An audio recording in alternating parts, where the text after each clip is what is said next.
Top 10 worst hurricanes. We started with Charlie in 2004, followed by the 1938 New England juggernaut. At number 8 was Superstorm Sandy. 7, the 1935 Labor Day nightmare in the Florida Keys. 6, the devastating Lake Okeechobee killer. At 5, Camille, that ravaged the Mississippi coast with 30-foot storm tides. And 4, Andrew, the last Cat 5 to hit our country. The next hurricane on our countdown was a Category 4 that pushed Florida into an early start to the Great Depression. At number 3, the 1926 Miami hurricane.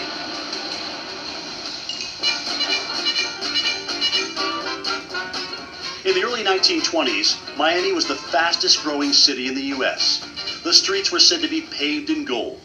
But the Great Miami Hurricane of 1926 turned the boomtown into a bust.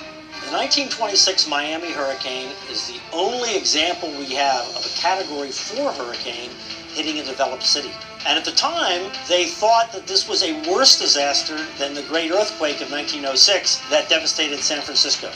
It was a big-time disaster in a major American city.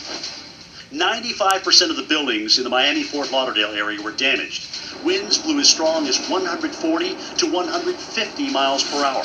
A 10-foot storm surge washed across Miami Beach. Water from Biscayne Bay surged over the bayfront, inundating downtown.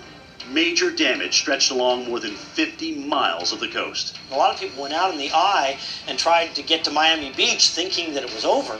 And now they're on the causeway. The second half of the storm comes and they get washed off the causeways. My husband looked up in town to see a huge siren coming at him. Made a V around the post, but it didn't hit him. When the wind subsided, Miami was devastated. Huge boats were left on city streets. Prestigious oceanfront hotels were turned into sandcastles. Houses and businesses were reduced to rubble. Over 100,000 people lived in the Miami-Fort Lauderdale area in 1926, and about 25% were left homeless. There's no hurricane in our record book that would be more expensive than the Great Miami Hurricane of 1926 if it were to happen again. There is so much wealth in southeastern Florida that this massive storm affecting two of the most populated counties in the state would put it up in the range of double Hurricane Katrina, something that we've never seen from a single natural disaster. Over 5 million people currently live in that area impacted by the Great Hurricane of 1926. If the same exact storm happened today, damage could add up to as much as $160 billion or more, far more than any Atlantic hurricane currently on record. Our next hurricane happened over a century ago, but it's still the deadliest natural disaster in American history. At number 2, the 1900 Galveston hurricane.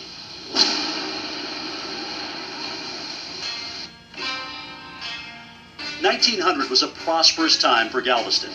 Its position on the Gulf of Mexico made it the center of trade and the wealthiest city in Texas. It was dubbed the Wall Street of the Southwest. This barrier island is 30 miles long and 3 miles wide. Its highest elevation was less than 9 feet above sea level. Yet many of the residents believed that storm surge would not be a problem because of the shallow Gulf waters. Then came early September 1900. Initially, as the storm moved across Cuba and into this extreme southeastern Gulf of Mexico, all the indications were that the storm was going to move north, which would take it into Florida and ultimately up the East Coast. But it continued moving westward and turned into a Category 4 hurricane, packing winds over 130 miles per hour. With only ship reports and elementary meteorological equipment, the city of Galveston remained largely unaware of this monster bearing down on them. I don't think we can comprehend the degree of normalcy that prevailed right up to probably almost noontime of the day the storm hit. Late that afternoon, the island was engulfed by 15 feet of water. 3,500 homes were destroyed. The waters of the bay had met the waters of the Gulf, and Galveston was no longer an island. It was simply a part of the ocean floor. And this wall of debris was filled with pieces of houses, furniture, pianos, pots, pans, cats, dogs, and people.